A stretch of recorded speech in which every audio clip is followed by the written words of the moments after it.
A warm welcome, and this is Luntha TV News live from Bishop Neva Media Center in Lilongwe, and you have me, Patrick Pupa. But first, our top stories.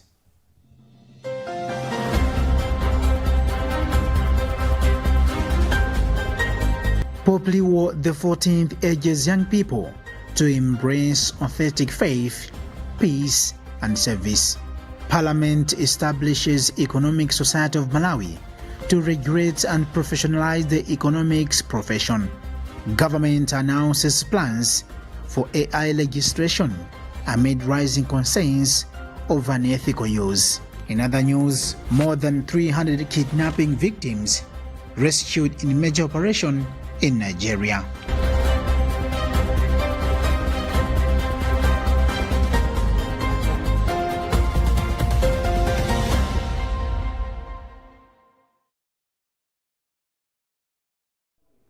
And those were the headlines, and now the news in detail.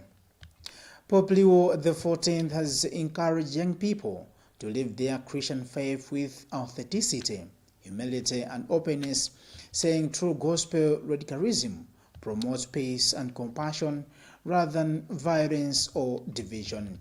Speaking during his pastoral visit to Santa Maria degli Angeli in Assisi, the Pope answered questions from young people on faith, vocation, and the challenges facing the Church.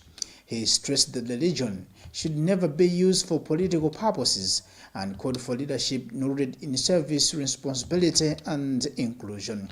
We have a Vatican News report read by Fales Kizombe.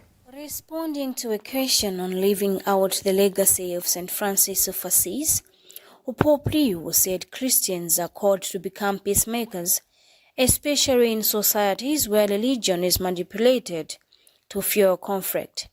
He described gospel radicalism as the opposite of fundamentalism, saying it inspires humility, sensitivity, and a welcoming spirit toward all people. The Pope also encouraged young people to resist misinformation, prejudice, and consumerism by witnessing to Christ through love and reconciliation.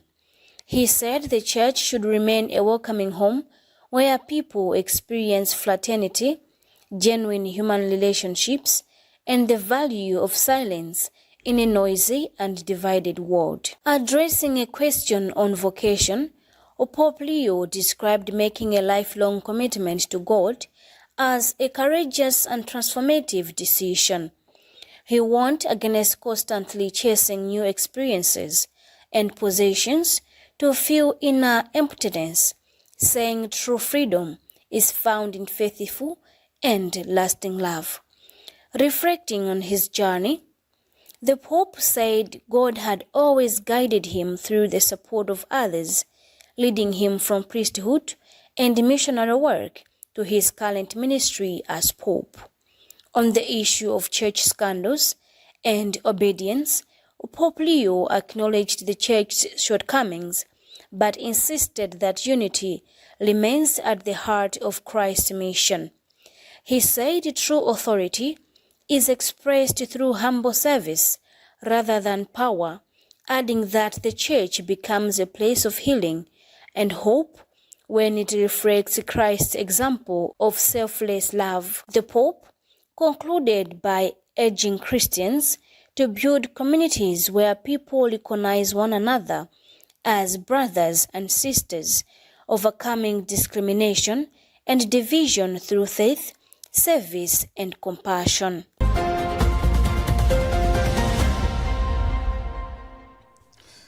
Parliament has passed the Economic Society of Malawi Bill, establishing a statutory body to regulate the economics profession and promote professionalism, discipline, and accountability among economists in the country. Minister of Finance, Economic Planning and Development Joseph Mwanamveka made the remarks after Parliament passed the Economic Society of Malawi Bill at Parliament Building in Lilongwe. He said the new law will ensure that only qualified and registered economists are recognized to practice while protecting the public from unqualified individuals offering economic analysis and advice. Gift Kalonga with the details. Mwanamveka said the law fills a long-standing gap by establishing statutory body to regulate the economics profession similar to those governing lawyers, accountants, and auditors. He said the legislation will promote professionalism, discipline, and ethical standards among economists. The minister said the new law will also give employers and the public confidence that they are receiving advice from qualified professionals. He added that it will help curb unqualified economic commentary by ensuring that only recognized economists can practice and speak with professional authority. The first three bills were to do with removing the provisions that were in the four bill on the pieces of legislation where there was a mention of checks. Remember, yesterday we passed the bills of exchange where it removed the use of checks, and that we should now be using the modern way through the digital means of payments.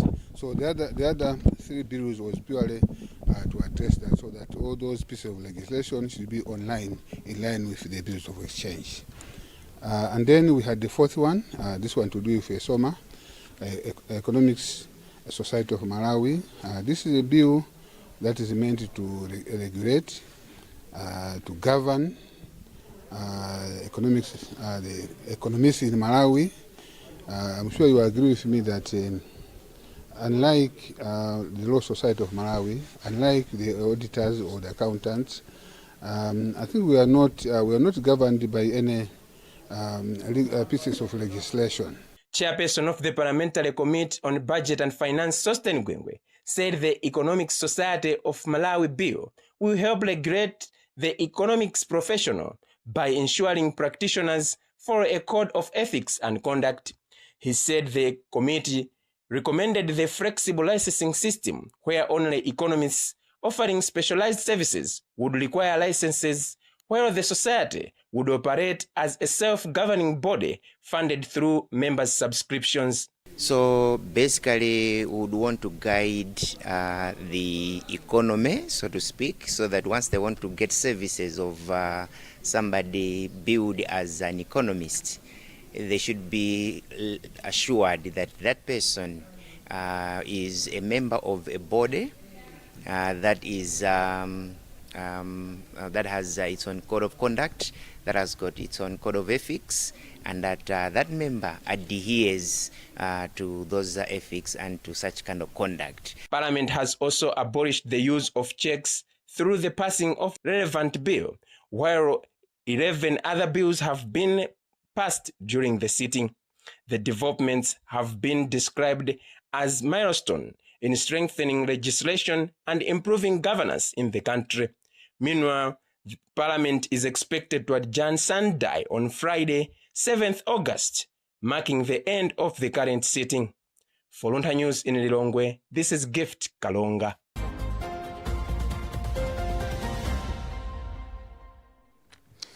The president of the Malawi Conference of Catholic Bishops, MCCB, Bishop Martin Mtumbuka, has challenged the Catholic sisters to safeguard Catholic social enterprises with dignity, reminding them of their call and the principles of serving the Lord.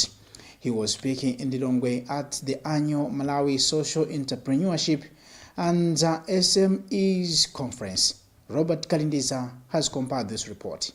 Speaking in Lilongwe, Bishop Ntumbuka challenged Catholic leaders, especially sisters, serving in government and other institutions, to remain committed to the church mission by defending the poor, the vulnerable, and the marginalized. He added that the Malawi Social Entrepreneurship and SMEs Conference and Expo under the Sisters Blended Value Project, SBVP, should uphold Christian values even after assuming positions of authority. The most important thing is that sisters are sisters. They are not an NGO. They are not a government agent. They do this because it is part and parcel of their calling, and they shouldn't forget their roots. You can't go out there and do any work without remembering who you are, why you are there. So there are certain things you can do, certain things you can't do, but let them remember always who they are. In his remarks, the Minister of Defense, who was invited as guest of honor, said he is encouraged by the program that has the potential to explore practical solutions around digital innovation, climate-smart enterprises, and financing for growth. The Sisters Blended Value project is a very, very important project, and indeed it complements government projects and other development programs. It ties in very well with the Malawi 2063 with regard to job creation, because when you look at the theme of this conference, building resilient finance and market readiness, enterprises that are ready financially and ready for the market. So the initiative that the Catholic sisters, the consecrated women in the Catholic Church, are doing together with the Strathmore University to develop and sustain their social enterprises. Reverend Dr. Father Silvano Ochoodo, who is Pro-Chancellor for Strathmore University, the main organizer of the event, appreciated all the speakers, panelists, partners, exhibitors, sponsors, and participants for making the event a success. The conference, which will end with a graduation ceremony on Friday, is being held under the theme Sustaining Impact in Social Enterprises and SMEs, Building Resilience in Finance and Market Readiness.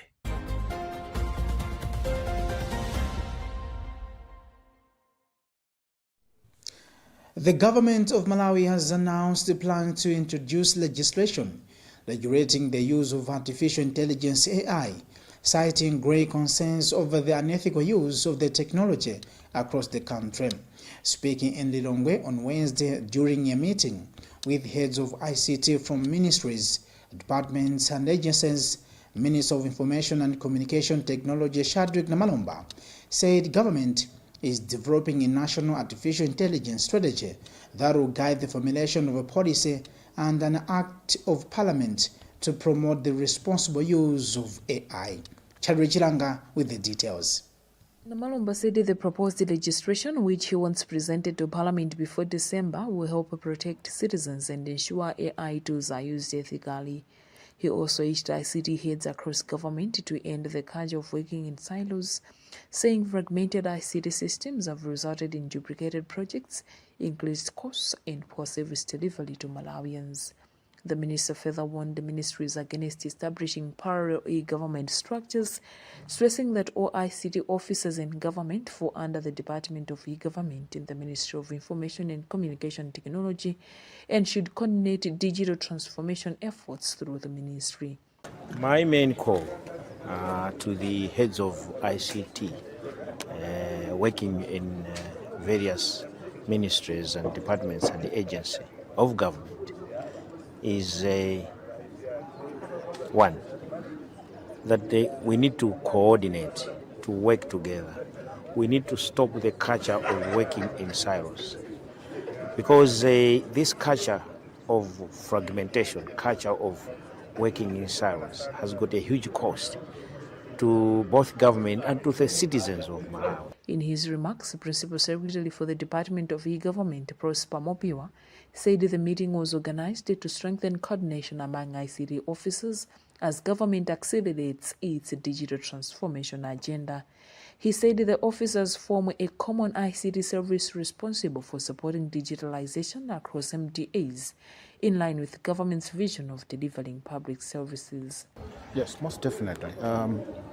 Just to explain the governance structure of what has led us to this meeting. In the MDAs, ministries, departments and agencies, we've got what we call ICT officers. These ICT officers are led and governed by the Department of E-Government, which is in the Ministry of ICT or Ministry of Information and Technology, Ministry of Information, Communications, Technology. Now, these ICT officers are what I would call our representatives within the MDAs to technically tackle issues that are to do with ICT. And so, as a department, we manage them We call it an ICT common service, so we manage the ICT common service under the Ministry of ICT. Meanwhile, Director of Management Information Systems in the Department of Human Resource Management and Development under the Office of the President and Cabinet, Katie Mowo, said government is making progress in digitalizing public service management.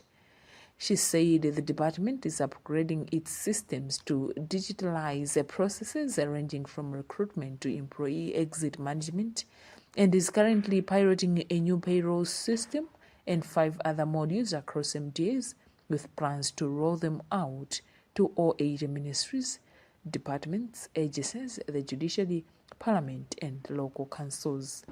Okay, as Malawi and as public service, we are making strides in the digitalization agenda according to Malawi Implementation Plan 1, and also according to the digitalization policy. We'll talk of the public service management under the Department of Human Resource Management and Development. We are in the process of digitalizing the entire life cycle of the public service management, from recruitment, management of employees, up to the management of the out of service of the public servants. Among other targets, Malawi aims to ensure that 80% of its population is digitally connected by 2030, including the digital connectivity of thousands of schools and health facilities. Remember, you are watching News Bulletin right here on Luntha Television. We'll be back shortly after this.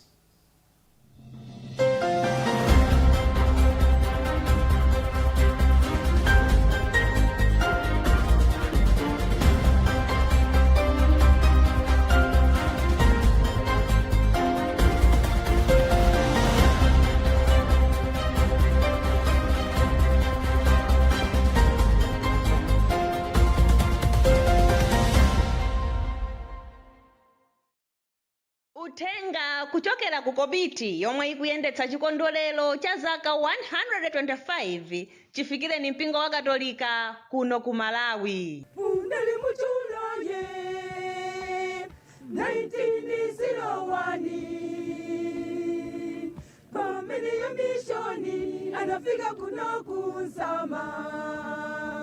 Komiti yomwe ikuyendetsa chikondwerero cha zaka 125 chifikire ni mpingo wa Katolika kuno ku Malawi ikukuyitanani nonse kumwambo wa nsembe ya misa yomwe idzachitike pa 19 September 2026 pa bwalo la zamasewero ku Nzama Parish.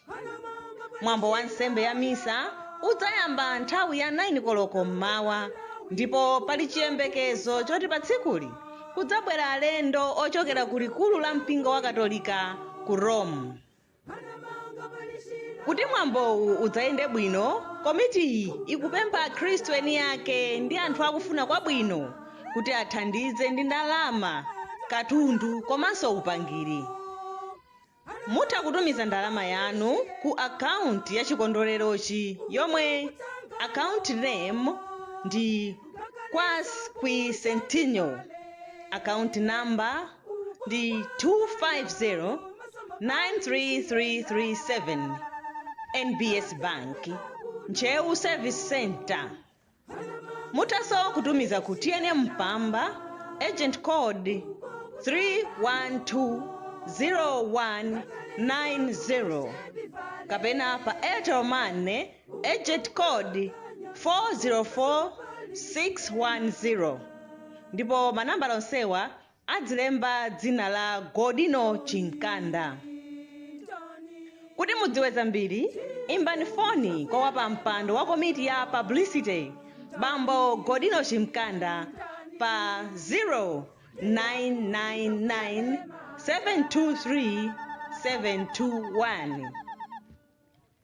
Tiyeni tonse tikakumane ku Nzama Parish pa 19 September kuti tikathokoze Mulungu chifukwa chotibweretsera chipulumutso kudzera mwa nsembe a Montfort. Unali muchulaye 1901 pamene ya mishoni anafika kuno kuzama.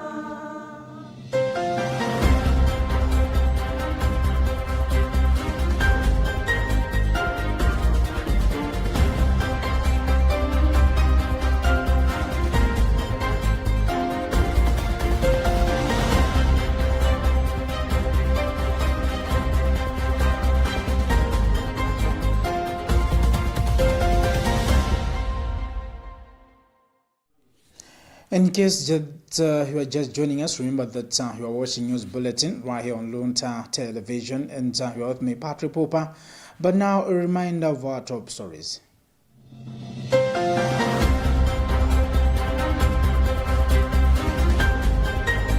Pope Leo XIV urges young people to embrace authentic faith, peace, and service. Parliament establishes Economic Society of Malawi to regulate and professionalize the economics profession. Government announces plans for AI legislation amid rising concerns over unethical use. In other news, more than 300 kidnapping victims rescued in major operation in Nigeria.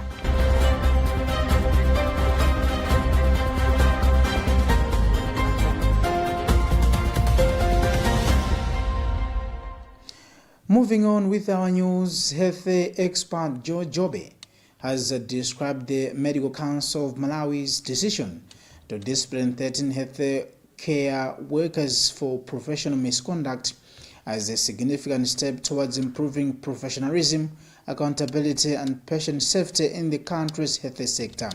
The council took the action after concluding 21 disciplinary cases involving healthcare practitioners and health facility managers from both public and private institutions, including Bairo Hospital, Kamuzu Central Hospital, and Good Hope Hospital. Emmanuel Chocha reports.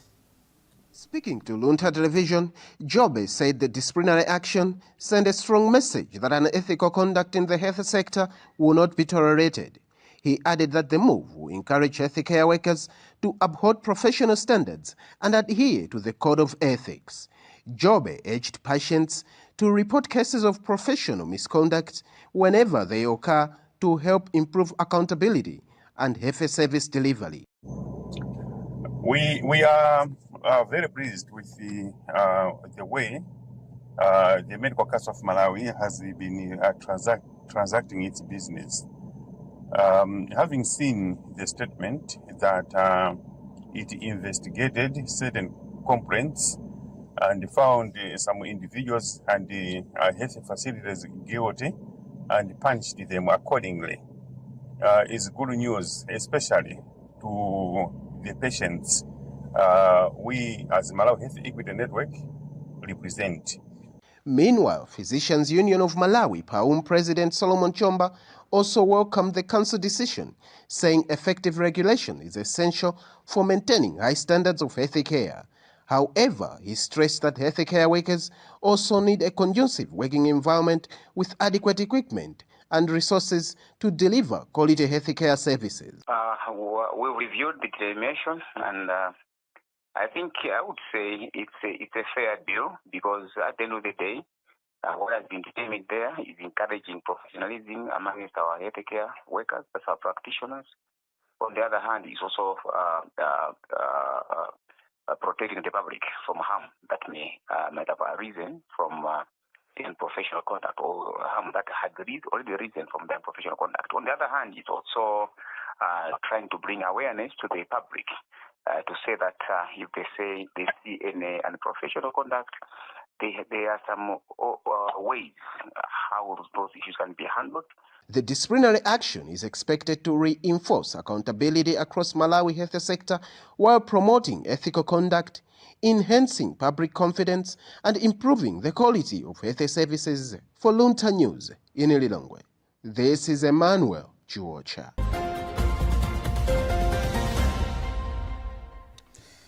A consortium of youth-led organizations has urged the government to reduce domestic borrowing from the current 64% of the total public debt to below 50% within the next 3 years, saying the move would help ease the country's growing debt burden.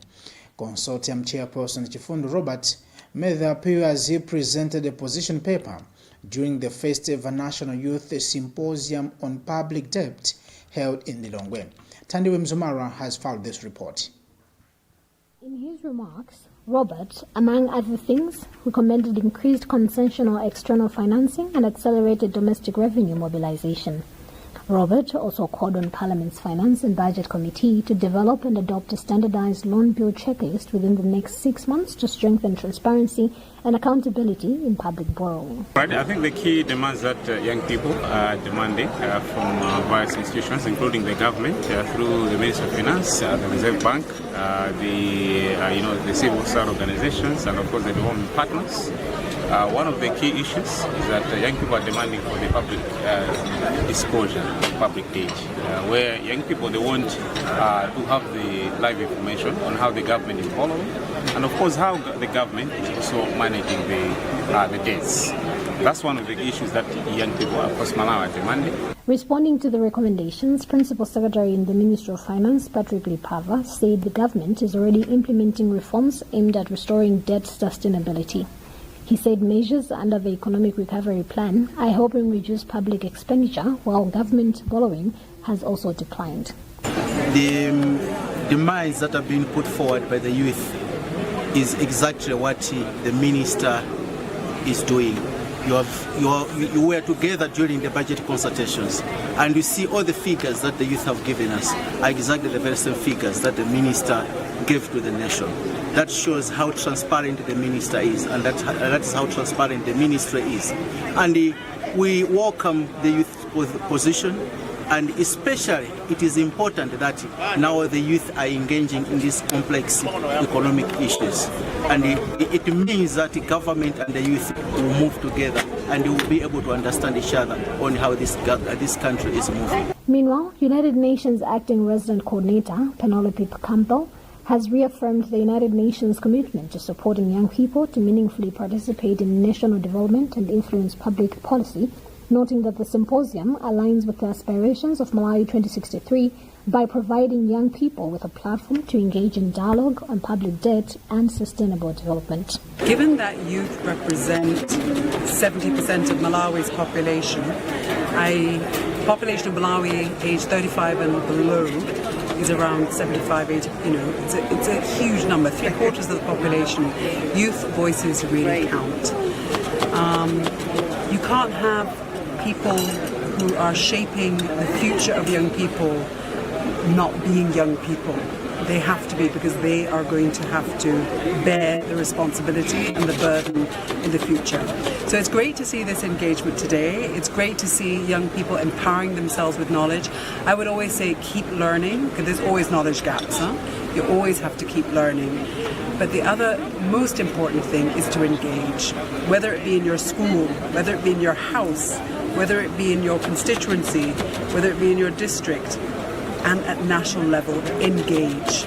Ensure you know who is sitting at the table, other young people, and engage with them. National Youth Symposium on Public Debt was an opportunity for the youth to engage directly with government officials on issues relating to the country's public debt and its impact on their lives. For Luntha News, this is Tandi Wemzumara.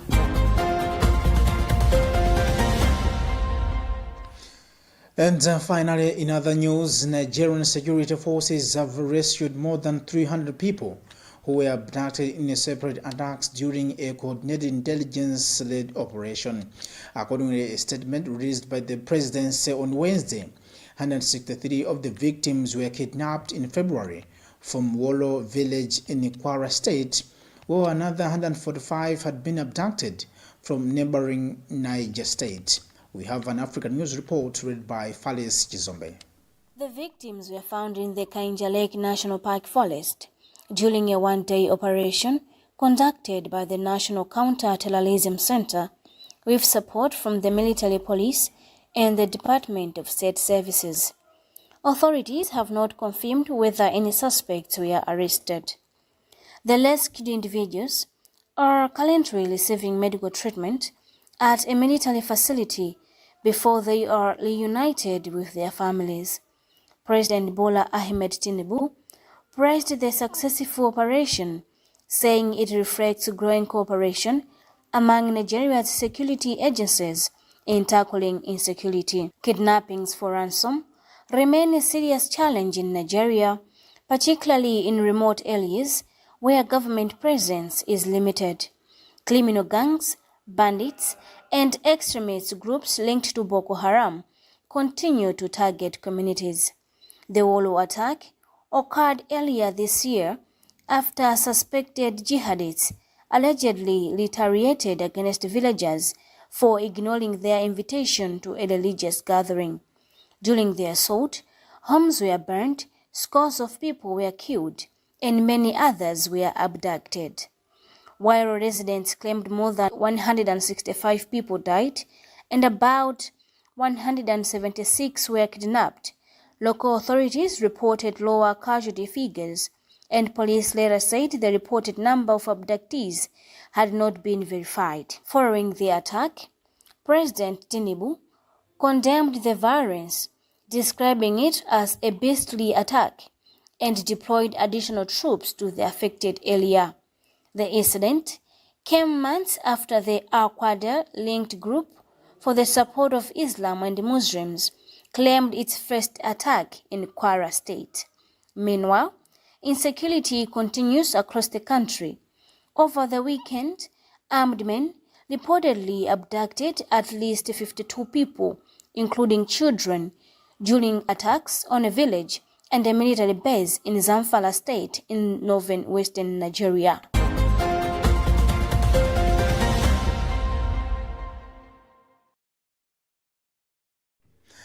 With that international report read by Fales Chizombe also brings us to the end of our news bulletin right here on Luntha Television. But before I go, a reminder of our top stories.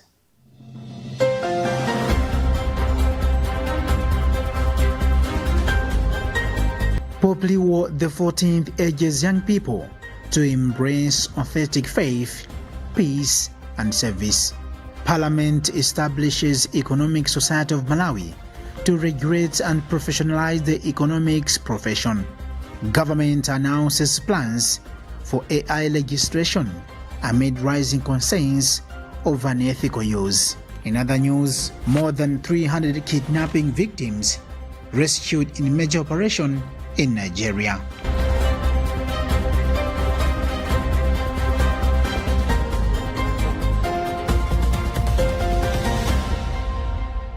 Thank you for watching our news bulletin right here on Luntha Television. I'm Patrick Pooper. May God bless you and bye for now.